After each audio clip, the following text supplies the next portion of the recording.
We unpack. We unpack. We unpack. Coming to your live boxing ego unpack. Yeah. We unpack. We unpack.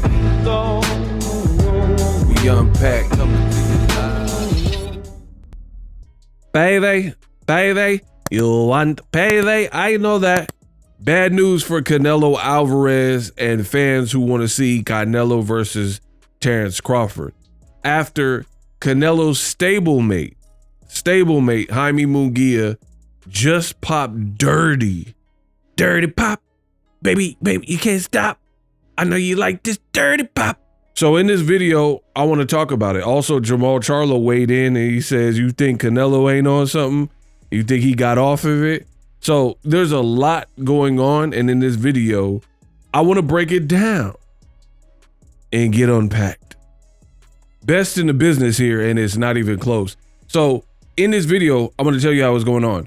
These are multiple storylines kind of going around in boxing, and I'm unpacking it all in one video. So I want everyone to be clear. So I'm going to touch on what Jermall Charlo had to say about Canelo and how I think all of this Munguia testing positive ties into Canelo's upcoming fight, because I do think there is a connection here. So for me to piece it all together, give me some time. Let's get unpacked and stay tuned to the end of the video and I will speak on it.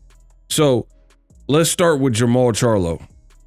Well, for starters, Jaime Munguia popped dirty, elevated testosterone metabolites. They feel, to put this out publicly, they feel that it was unnatural, or they know it's unnatural based on whatever the test finding is. So it's an adverse finding through a VADA test in an important fight. And I posed this question in my last video. You guys really should get caught up if you're not familiar with what went on, so I don't have to repeat myself. But in case you missed it, I want to say this. Notice the guys that pop dirty, it's always before or during or from important fights. Meaning, if a fighter has a fight that is perceived, like let's say the fighter is 100-1 favorite and some guy is a massive underdog, more often than not, the people who pop dirty in these fights or training camps for fights, they are not in these lopsided matchups. It's only when there is an important fight that they need to come through. Like, for example, you look at Jaime Munguia. You just got knocked out by this Frenchman. Nobody knew him. He had no power on paper. He only had like 4 knockouts, and you became the 5th knockout. He beat you and knocked you out at home. You're from Tijuana, Mexico. You had home court advantage, and he still knocked you out, right? So this obviously was a do or die fight and an important fight for Munguia for those reasons, because if he would have got knocked out again in the rematch, I mean, his career is in a horrible spot, because Canelo beat him last year. Then he got knocked out at the end of the year. So if Munguia would have lost, that would be 2 back-to-back losses, right? Plus Canelo dropped you and you lost that fight. So in the calendar month, that would be 3 losses. So this was really a must-win scenario for Munguia, and he pops dirty. So again, you guys tell me I'm lying. Look at the history, and again, more often than not, when the fighter has an important fight, a dangerous fight, a perceived tough fight, a rematch where the first fight was really tough or they arguably lost, that's when these guys are popping. So that looks highly suspicious. So get my train of thought. What do I mean? For example, Canelo has faced some guys that we knew he was going to beat, right? Guys like Avni Eardrum or whatever, right? No one thought Canelo could or should lose to that guy. He was on a 2-year layoff, coming off a loss, and he wasn't a world beater. Canelo doesn't test positive in fights like that.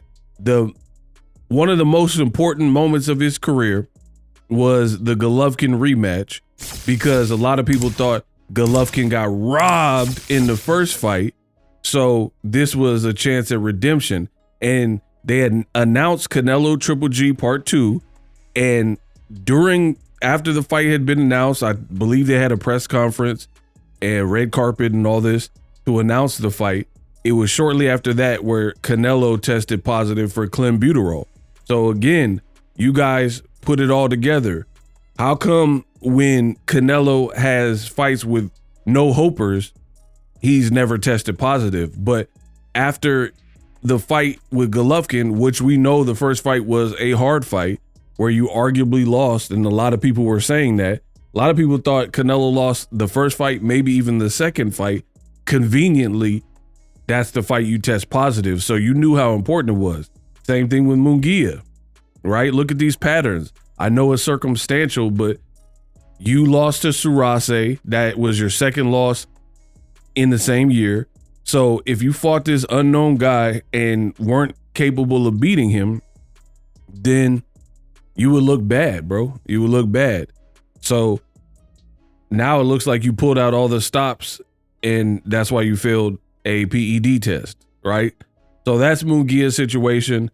He can open up his B sample, but we know more often than not, like 9 out of 10 times, probably 10 out of 10 times, I've never seen a B sample get open and then it cleared somebody's name and they say, oh, yo, it was the laboratory contamination, our bad.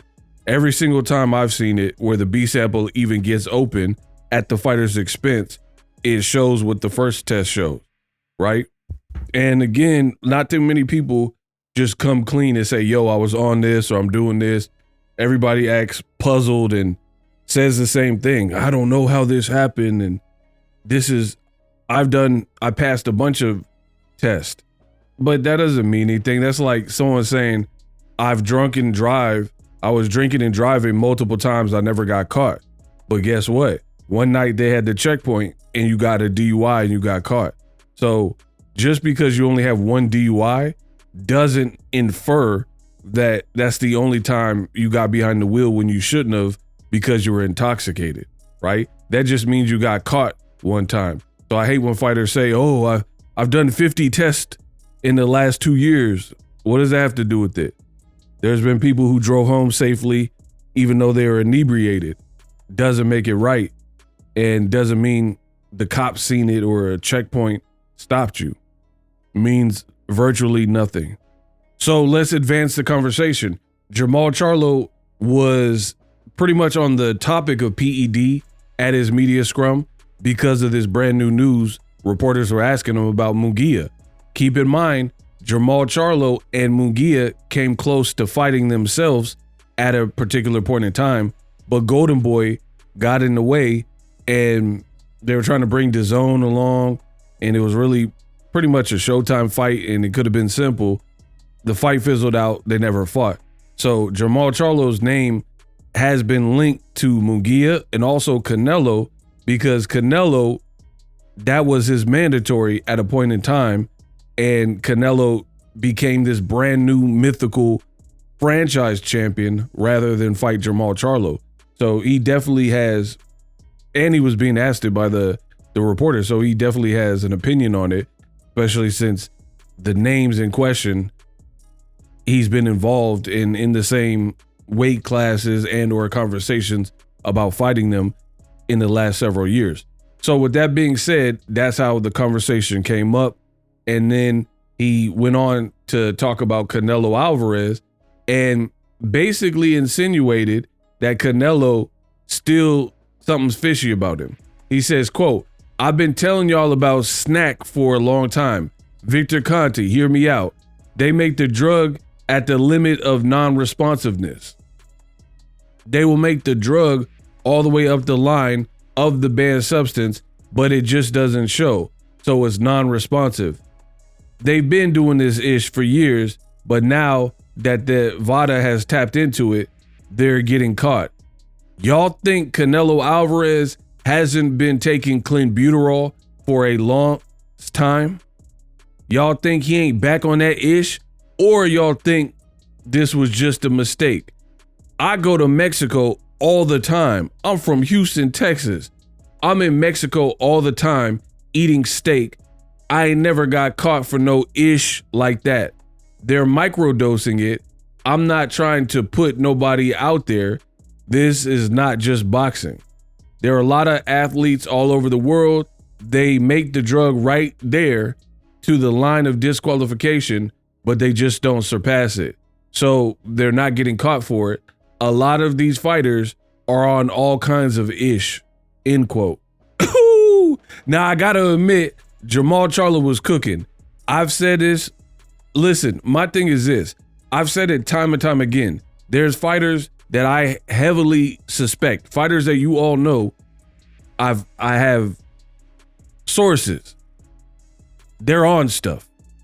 But the only reason is like, that's not my style to just come out, because here's the thing, and I don't want to get too involved in people asking me questions and stuff, but I hear a lot. We'll just say that there's fighters that you all know and respect that I've heard things about them that are unsavory, you know what I mean, in terms of their actions, cheating, blah, blah, blah, from credible sources that I definitely believe to be credible. And I'm no dummy. I know in combat sport, put it this way, if Lance Armstrong is going to take any type of PEDs to push his performance to ride a bicycle and perform better, why do you think guys and girls who are doing physical contact sport such as boxing, MMA, why do you think that these people would not do it when their life is on the line? And I'm not saying that becomes a reason to cheat. I'm just saying the stakes are so high, nobody wants to get knocked out and memed and put, you know, all over, plastered all over social media. So again, if people are going through these great lengths to push their talents, you know what I mean, in cycling, then definitely they're cycling in combat sports like boxing, because I just went over it. Nobody's trying to get posterized. Nobody's trying to get embarrassed and stuff like that. And you got somebody who's coming for you and coming to take you out. So people, they don't want to be embarrassed, and they don't believe they could do it on the up and up, period. So I've known about this. There's a lot of people, like I see it in the UFC. Look at some of these guys, look at the way they're built and what they were built as, and what their body composition was a couple years ago, right? And a lot of people are unbelievable. You even see it in bodybuilding, obviously, where people will claim that they're natty bodybuilders, like the Liver King. He was one of the people saying he was natty, and he got strong from animalistic diets and eating raw liver and meats and stuff, organ meats. But at the same time, his cycle came out that he was cycling on roids. You know what I mean? So I agree with Jermall Charlo. He was cooking. There's a lot of people who really is on that ish. They on that ish. And there's some of your favorite fighters that are on that ish. But for me, my thing is this. One, I'm not the police. That's for starters. I'm a YouTuber. Second, even though I've heard these things from good, credible sources about different people being like dabbling, we'll say, is the moment you start putting it out there, it gets real messy, because people, you know, cease and desist. They're going to say, oh, you have no proof, blah, blah, blah. So I just choose to not entertain it and really just talk about it when people test positive. But I'm no dummy, you know what I mean? Because people, like I said, no one's going to like you putting smut on their name or perceived smut. And then if you don't have the proof to take it to court and back it up and it's hearsay, that'll get thrown out of court, and then you'll end up in litigation. So it's a slippery slope. But best believe there's a lot of people that haven't been caught that have been on stuff in the world of boxing and the UFC. Now, let's connect the dots further. I told you this was going to be kind of a crescendo type of unpacked video because I'm going over so much. If you like this format, I am cooking. I am the best in the business, and it's not even close, right? If you like this style, if I'm giving you facts, giving you gems, very simple. I don't ask for much. The way my channel progresses is word of mouth. I am 100% through word of mouth. I don't buy Google ads or nothing. 100% word of mouth from people like you listening to this video. So if you gain any value from this or any of my videos, hit the like button, subscribe, share the video. These simple free things to push and pay it forward. All I ask, if you're enjoying it, you're getting something from it, you like my thumbnail, rock with it, period. But I told you I would connect the dots for you, and here we are. Because I know some people, they're scratching their head. They say, oh, ego, but ego. That's what y'all like to say, but ego. What does this have to do with Canelo? Jaime Munguia is the one that failed a drug test. What about Canelo? Why are you bringing up Canelo? What does that have to do with Canelo-Crawford? Lago, I'm going to tell you. For one, Eddie Reynoso has had too many people in or around his gym affiliated with his gym that have popped dirty for my liking. That right there is an immediate red flag. Doesn't matter how much star power or lack thereof, these dudes under that gym or that have been in association with that gym have popped dirty. I've already talked about this in my post in my previous video. Oscar Valdez, Canelo Alvarez, right? Canelo has a Canelo Promotions fighter, Cesar Martinez. He popped. Ryan Garcia was at that gym. He popped recently last year with the Devin Haney fight with Austrian. And it's not like it's multiple different things, which let me know that these people in the game, they're likely cycling multiple different things, and whatever gets flagged and remnants of that is what's coming up. You know what I mean? That's how it works. If you're on a PED cocktail and you do the necessary steps to try to flush it and masking agents, it might not get your whole cycle. If you're taking 5 different roids and 5 different SARMs and stuff, it might only show trace amounts of this and that you took, right? So what does this have to do with Canelo? Again, these people are in Canelo and Eddie Reynoso's gym. How would you not be under the microscope if that is the case? Imagine if Floyd Mayweather, a black gym. Yes, and I'm saying it like that because it's like that, right? Imagine a black gym like Floyd Mayweather, which is an infamous gym for doghouse and things like that. Imagine if so many people were at a point in time signed to Mayweather Promotions, training out that gym, and they were all popping dirty. You wouldn't think that is suspicious, because what I'm seeing is you got the race fans. They're angry because it is a negative spotlight. You don't want your gym associated with cheating and PEDs, but it's a reality, you know? So you got the race fans, and I see Hispanic and Latino fans, and they was in the comments of my last video like, oh, yo, ego, what does this have to do with Canelo? Why are you doing da-da-da? Bro, this is occurring in or around his gym, and these are people you're associated with. You've never heard of the saying, birds of a feather flock together? You know what I mean? So yeah, it makes you wonder and it makes you think.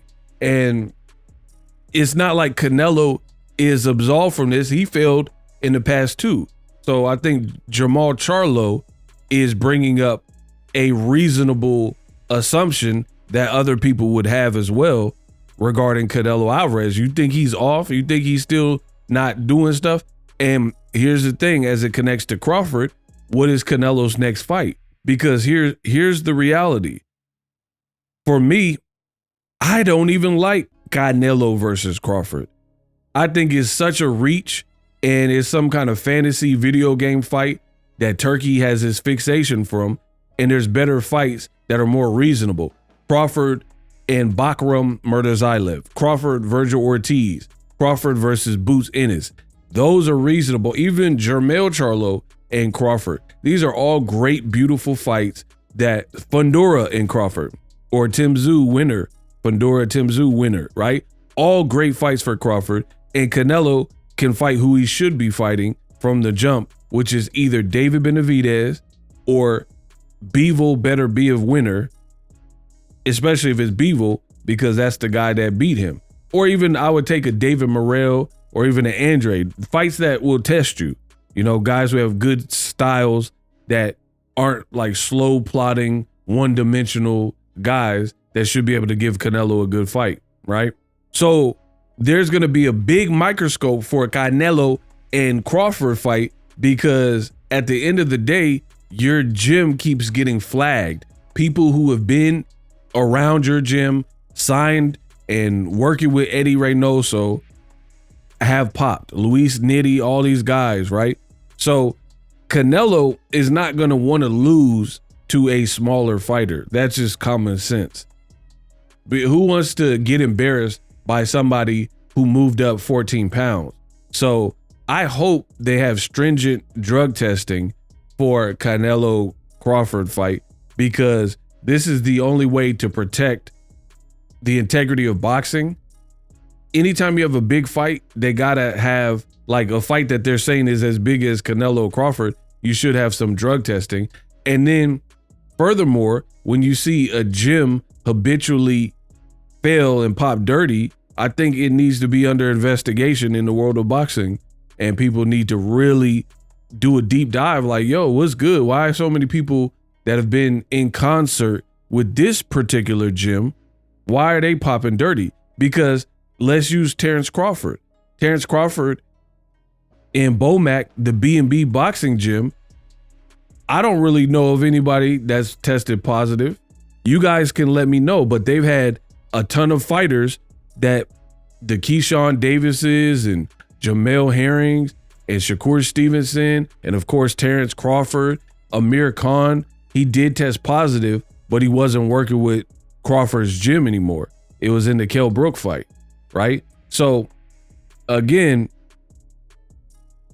other gyms aren't experiencing this, where it's like constant fails. So to me, this really hurts the Canelo Crawford fight, because people are going to demand answers and demand testing when a gym is frequently popping dirty with members. Like, you got to keep in mind, Munguia never tested positive. He was with Freddie Roach. He was with Eric Morales. Then he left and went somewhere else. Then he went back to Eric Morales, right? This is what Munguia did in his career under none of the Derevyanchenko fights or Dennis Hogan fights, Saddam Ali. He didn't test positive for none of these fights, none. And then his very first fight with Eddie Reynoso of Canelo's gym, he tests positive. That looks very sus. Like, you didn't test positive for no other fights, but now you're backed into a corner with this Sudase guy because he knocked you out and you can't afford to lose for a third time in 12 calendar months. So the very first time you link up with somebody, right, that's a bad sign. Like, for example, using my DUI example, because I'm the best in the business and it's not even close. I'm the best with analogies and the best with these boxing talks. So here's an analogy for you. Imagine if you live with your girl and she's suspicious about you hanging out with your friend. We'll call him Marcus, right? So she's saying every time you hang out with Marcus, he's gets you in trouble. And you're like, nah, man, I know Marcus since we was way back since elementary school. Marcus is a cool cat. He got a job now, blah, blah, blah. And you vouching for Marcus. Fast forward to the future, you get this call and it's a call from jail. You done got a DUI and you need to get bailed out or released to somebody because you got a DUI. So you call your girl and you was out for a night of drinks with Marcus, right? So imagine this. Here's the analogy. Imagine you ain't never had a DUI in your lifetime, right? And the one time you rekindled and linked back up with your friend Marcus that your girl told you gets you in trouble and it's always some BS, that's the time you get a DUI. Like, you hung out with Tom, you hung out with Harry, Pause. That sounds crazy, right? You hung out with Derek. None of these other dudes did you get in this type of blackout drunk to the point you got a DUI. But the one person that she warned you about, that's when you pop and, you know, get the DUI. So as it relates to this Eddie Reynoso situation, for me, it's just a little too close for comfort, right? The one time that this man links up with, Eddie Reynoso for the first time is the time out of all, like, because keep in mind, Jaime Munguia, he grew up in Mexico, so he has one of those type of journeyman type of padded records because all he was doing was scrapping in Mexico, like Canelo, like Julio Cesar Chavez, like Orlando Salido, guys who come from Mexico that don't have this crazy amateur pedigree. They oftentimes have a lot of fights, more fights than the average person who's like maybe an amateur standout because they stayed in the Olympics for 1 or 2 times and stuff. The guys in Mexico, you kind of have to learn on the job. So Munguia has almost as many fights as Floyd Mayweather. He has 47 fights under his belt, right? 47. Floyd got 50. Obviously, I'm not comparing the quality of opposition because we know Floyd Mayweather fought far better competition than Munguia. But the sheer quantity is almost as many fights as Floyd. So the point I'm making here is you fought almost the same amount of people as Floyd, and for 46 bouts, you never popped. You never flagged through VADA, right? The one fight that you do with Eddie Reynoso and Canelo's gym, and you're training right next to Canelo. I've made videos about this. The videos are up. You're training next to Canelo, and he seemed like he really took you in like a little brother, right? The first time y'all link is the time you test positive. Again, you guys can say it's circumstantial. It doesn't look good at all. Doesn't look good that Freddie Roach's gym, this didn't happen. Eric Morales, who's also from Mexico, didn't happen. And you went to Eric Morales multiple times. But again, your first fight with Canelo and his gym and Eddie Reynoso, you pop dirty with these unexpected levels. Again, to me, that don't look good.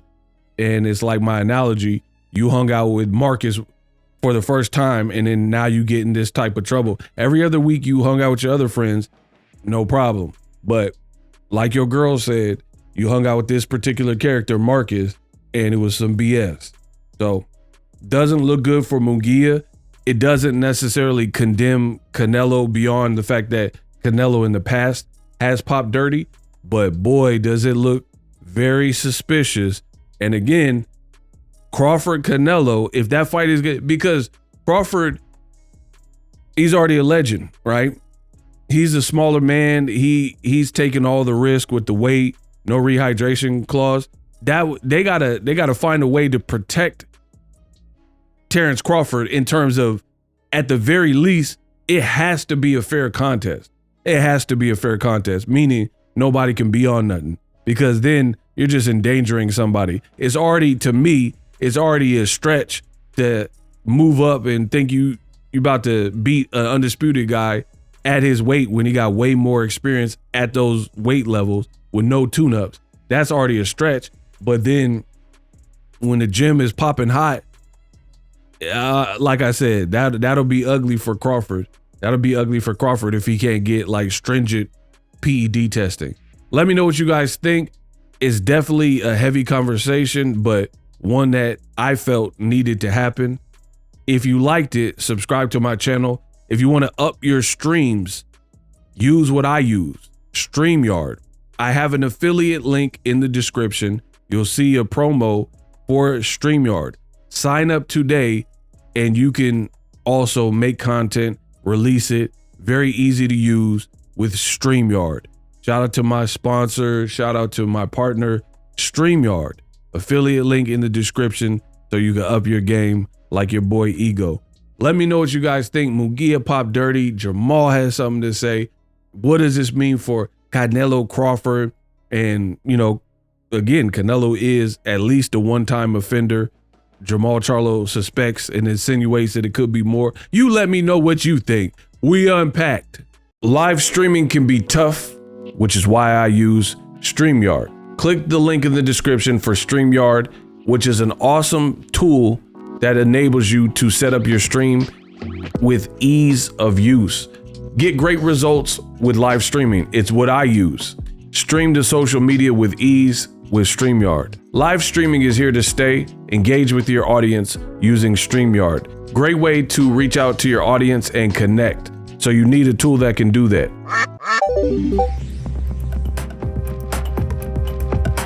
If you're new to YouTube and you're struggling to get views, one tool I can provide to you is TubeBuddy. I've been on YouTube over 10 years. I use TubeBuddy daily to crank out videos just like this one that you're watching. Learn how the pros do it with TubeBuddy. YouTube receives a lot of traffic, which also means a lot of creators, a lot of people putting out content. So you need to learn the ropes so you know how to separate yourself, especially if you're new, but even if you're a pro, use TubeBuddy. The link is in the description. Get more views, more subscribers, and a higher click-through rate, so ultimately you can realize all of your online goals. Use my affiliate link in the description and grow your channel fast.